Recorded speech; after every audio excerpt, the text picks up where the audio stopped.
What is going on with YouTube? This is Dave from Tech Refresh coming at you with another video. Today we're reviewing the Ridge wallet. A little different than the phone case reviews, but bought this bad boy a month ago. I've been toting it around for a month so I can get a good feel, give you what I like and what I don't like. Before we get into the video, if you're brand new to the channel, go ahead and subscribe. If this video is informative, go ahead and hit that like button. And I want you to leave a comment. Look, this is a question I have. Do you carry your wallet in your front pocket or your back pocket? And that'll come into play later on in this review. All right, the Ridge wallet. Look, should you buy it? Should you not buy it? I can't make that call. It's pricey. It's $125. $125 is a little pricey for two pieces of metal that sandwich your cards together. But at the same time, if you want a sleek, you know, form factor for a wallet that's well built and feels great, looks great, $125 might be the right price. Look, let's talk about the color. I went with burnt, titanium burnt.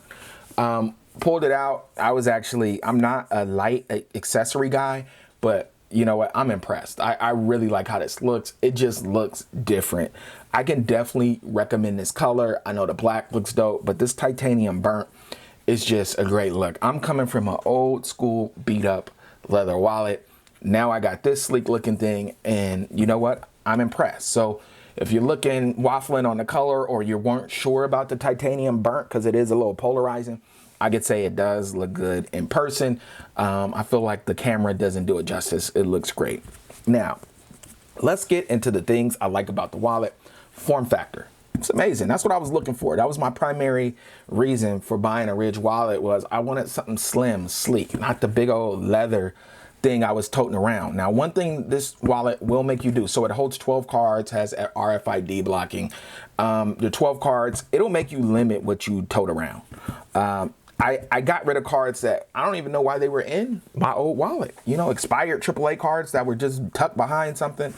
I'm using only 5 cards and it's worked perfect.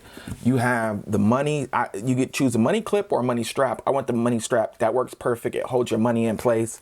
You can see it has little rubber grips to hold your money in place. I took this bad boy to Vegas where I was constantly pulling out cards, pulling out cash, and didn't have any problem other than losing my money on those craps tables.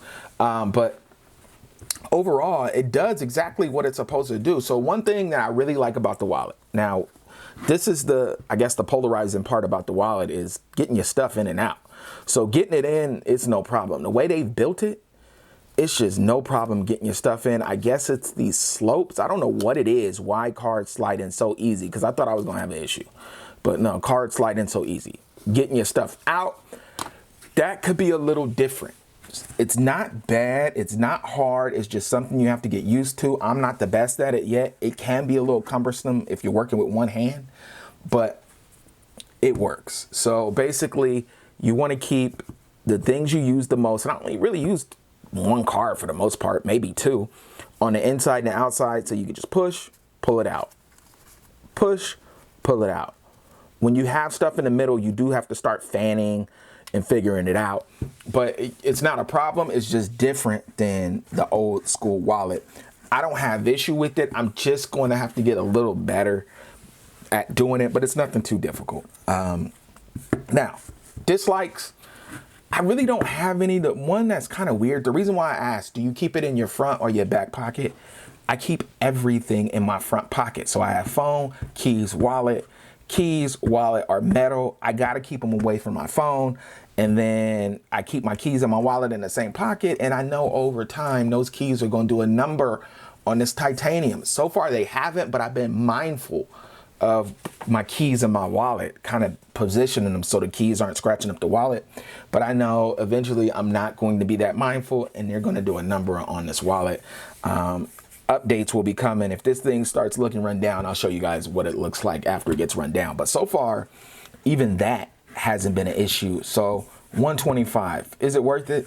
Yeah, man, that's relative. Price is relative. To some people, $125, so what? To other people, man, you done lost your mind if you're paying $125 for 2 pieces of metal sandwiching your cards, man. Go spend that money somewhere else. To me, it was worth it. Form factor, the look, something different. You pull it out, people might ask you what's that, especially if you get that burnt titanium. I say it's definitely a solid purchase for myself. All right, Get active in the comments, man. Let me know what are you guys toting around, man. You got the old school guy. Have you slimmed it down, went sleek like the Ridge, front or back pocket? Get active. I'll get at you guys another time. Peace.